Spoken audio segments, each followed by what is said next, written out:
Hello again, traders. Right, warning, this is going to be quite a rambling video. um, and it's about observations I've made literally this morning on both this and this. And if I don't make the video now, while I think of it and while it's hot off the press, as it were, it'll never get made. And it is, as I said, it's important. First off, I'll tell you I'm organising to move abroad, almost certainly permanently. But so consequently, I've been backwards and forwards from charts and sorting all sorts of stuff out. This morning, I had a wonderful trade this morning, posted that on Twitter.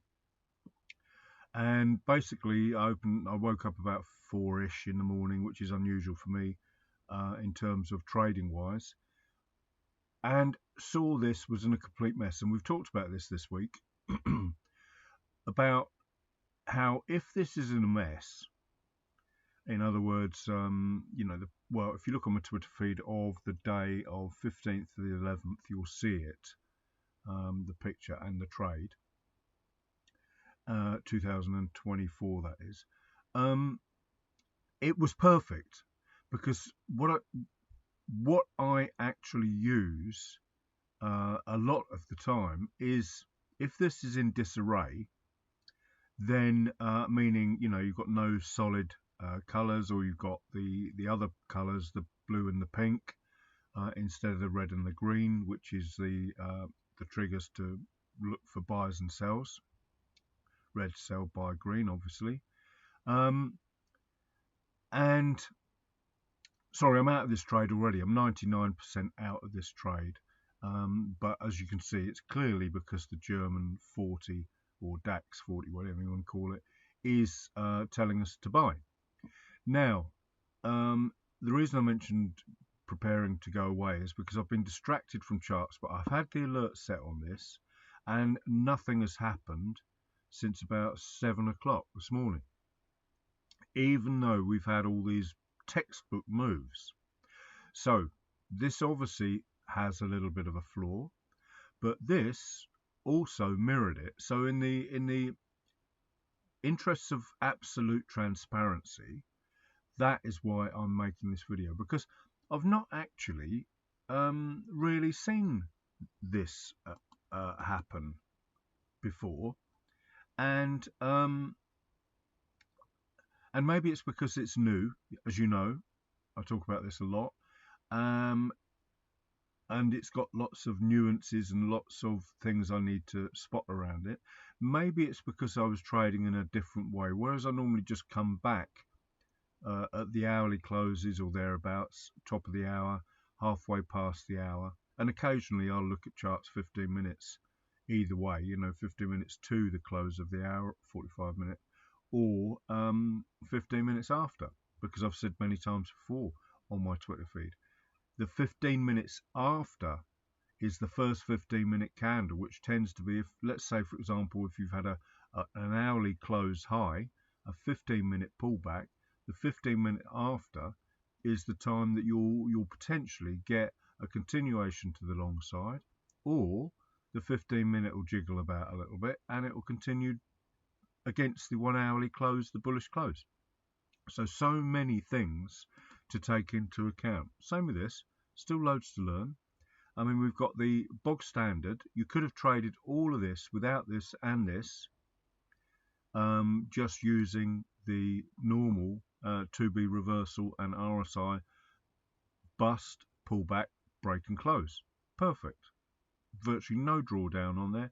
There's the arrow. There is a tiny bug with something on this whole template that is affecting the size of the correct size of the hours. I haven't worked out where to even start with it. I haven't had the time for the last 4 or 5 months really, but I intend to get that sorted once I'm settled abroad. Get some coders onto it if they will be kind enough to help me. So and even if we go on M1, this because I was actually checking whether I had my alerts on. This is how I noticed it. I thought, this is crazy. I mean, we've gone 2 hours with no alert. So, and it has been all red but not read in terms of take the short trade. It has just been all read when this, sorry, take the scroll off there. This has clearly been giving us beautiful M1 2B reversal potential trades with this and this. Now, I'm sure the haters, if you like, that's too strong a word because I don't think there's that many haters that follow me. They wouldn't follow me if they, hated indicators. That's what I mean. Not me personally. They may hate me personally. I don't know. But the indicator haters would be trying to work out a way of ripping it down, as it were, ripping it apart.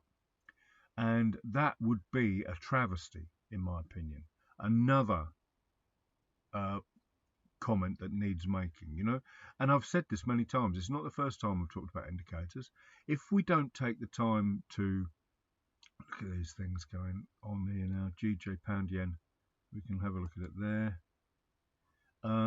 If we don't take the time to really thoroughly test these things, I mean, that is gorgeous. And EJ and UJ will be doing the same, no doubt. Yeah. So this has just vindicated itself, actually. All morning it's been wrong and missing opportunities. But in the old days, I may well have absolutely canned that. That's the point I'm trying to make. I might have just taken that off my charts, been thoroughly embarrassed with my tail between my legs, and not looked at it again, probably about the same time as I've not looked at it since the last time I was looking at it, which is about 2 years. 2 entire years of confining this to the, Antarctica or whatever. And probably done this with this and done this with Bollingers and done it with pivots and done the same thing with the SS support and resistance and daily open line and all these things on my charts. Probably went off unnecessarily. I mean, look at this trade here now. And we can't deny that this is the next best thing to just pure naked charts. We can't deny that, can we? And, everything I talk about here is worth mentioning, in my opinion. Well, it's important to me, and I make money from it. So hopefully, if you're intending to make money from trading long term, then it should be important to you if you embrace what I'm doing. So there's a lot to take in here and a lot to talk about, and it needed mentioning. And I have to label this something unique so that I can find it again and again, because it is, in my opinion, very important for all these different reasons I've talked about. It's important that we don't bin. I've learned something about this today. I've learned something about this. I've learned something about my charts today. Just because I have this and this and all this stuff on my charts. I've learned that I must not sit and just rely on those alerts at certain times of the day. Let's say like today's move. A big move has, this now will take ages to get back into, say, for example, if we're waiting for longs, it will lag. And I hate to use that word. I really, really don't like using that word. But in this instance, this will lag against, behind a 2B reversal on M1 on the long side. Big time. So I did think of a solution to this before I open this video. I mean, one of them is going to be have the possibility, well, just have a new template. Normal template, this one will be set to 30, 15, 5. And then the new template I may well consider 15, 5, 5 or 5, 1, or may just dump the 15 and go, because I hinted on this on a tweet this week actually.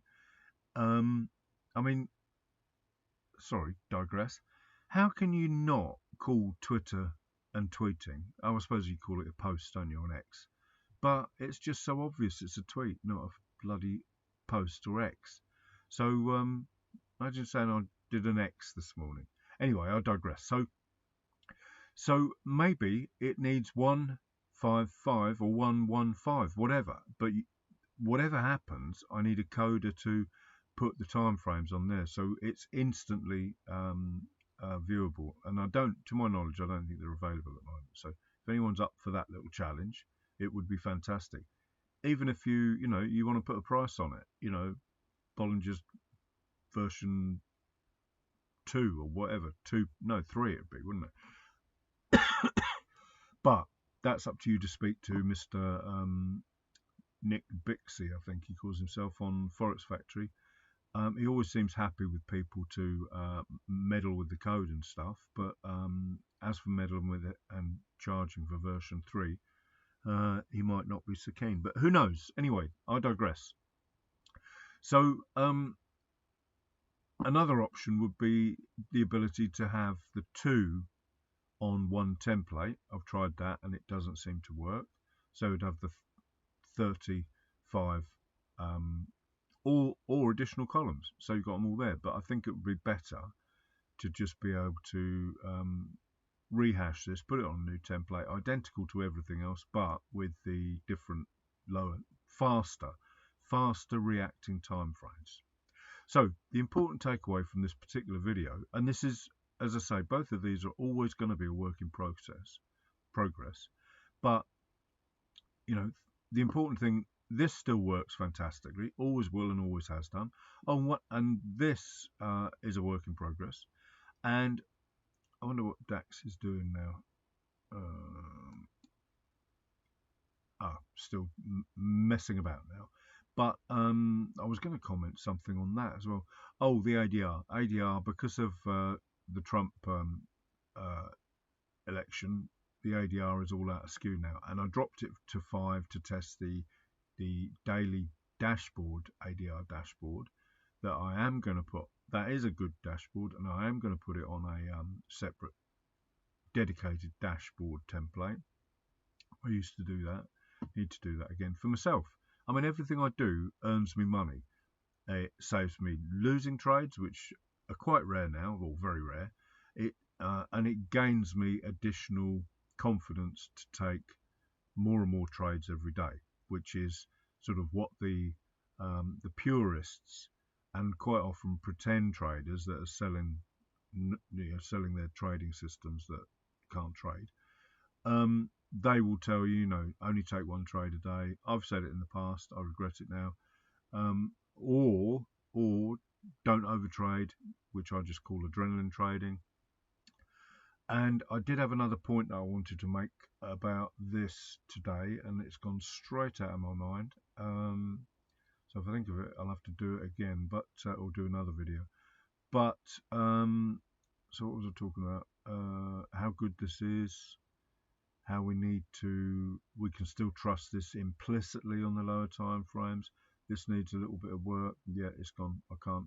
It's not coming back. So no, it's not going to come back. Sorry about this, guys. It was quite important too. Oh, I know.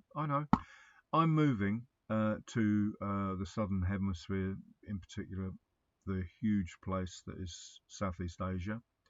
So my timings will be trading the Asian session. And what occurred to me on my walk this morning is that it's going to be really, really interesting. I mean, I've loved trading the Asian session in the past.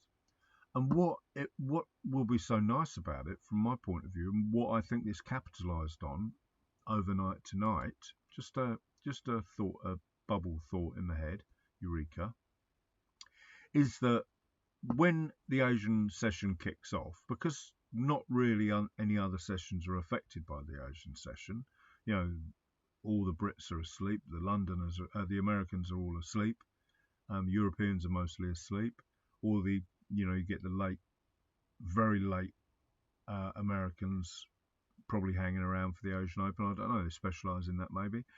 But you're going to have that Asian surge, then you're going to have this messy period, which can be anywhere between, I don't know, the Asian Open is 1 or 2 UK time, and then you probably have a lull, and then like this morning we had this lull between, I don't know, 2, 3, and then 4 or 5, and then it took off.